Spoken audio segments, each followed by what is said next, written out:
Voter പട്ടിക പരിഷ്കരണത്തിന്റെ മറവിൽ പൌരത്വം പരിശോധിക്കുന്ന തെരഞ്ഞെടുപ്പ് കമ്മീഷന്റെ ഭരണഘടനാ വിരുദ്ധ നടപടിക്കെതിരെ ഓഗസ്റ്റ് 8-ന് രാജ്യവ്യാപക പ്രതിഷേധത്തിന് ആഹ്വാനം ചെയ്ത് CPIM polit bureau.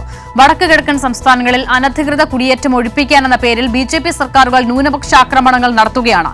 ആർഎസ്എസിനെയും Hindutva പ്രത്യയശാസ്ത്രത്തെയും പ്രോത്സാഹിപ്പിക്കുന്നതിനായി Kerala governor ഭരണഘടനാ പദവി ദുരുപയോഗം ചെയ്യുകയാണെന്നും സിപിഐഎം PB അപലപിച്ചു.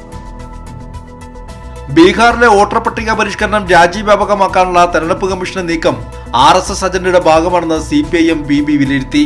ന്യൂനപക്ഷങ്ങളുടെ വോട്ടവകാശം ഇല്ലാതാക്കുകയും NRC പിൻവാതിലൂടെ നടപ്പാക്കാനുമാണ് ശ്രമം.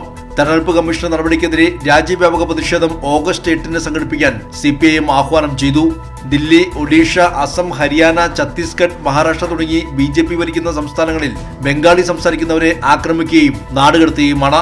ന്യൂനപക്ഷങ്ങളെ ലക്ഷ്യമിട്ടുള്ള RSSന്റെയും BJPയുടെയും വർഗീയ ധ്രുവീകരണം രാജ്യത്തിന്റെ ഐക്യത്തിനും അഖണ്ഡതയ്ക്കും ദോഷം ചെയ്യുമെന്നും CPIM വിമർശിച്ചു. RSSനെയും ഹിന്ദുത്വ പ്രത്യയശാസ്ത്രത്തെയും പ്രോത്സാഹിപ്പിക്കുന്നതിനായി കേരള ഗവർണർ തന്റെ ഭരണഘടനാ പദവി ദുരുപയോഗം ചെയ്യുകയാണ്. ഗവർണറുടെ നടപടിക്കെതിരായ പ്രതിഷേധങ്ങളെ പോളിറ്റ് ബ്യൂറോ സ്വാഗതം ചെയ്തു. കേരളത്തിലെ ഉന്നത വിദ്യാഭ്യാസ സംവിധാനത്തെ അപകീർത്തിപ്പെടുത്താനും നശിപ്പിക്കാനും ബോധപൂർവമായി ശ്രമം നടക്കുന്നു. LDF സർക്കാരിന്റെ സുഗമമായ പ്രവർത്തനത്തെ തടസ്സപ്പെടുത്താനുള്ള ഇത്തരം ശ്രമങ്ങൾ ഒരു കാരണവശാലും വെച്ചുപൊറിപ്പിക്കില്ലെന്നും CPIM PB വ്യക്തമാക്കി.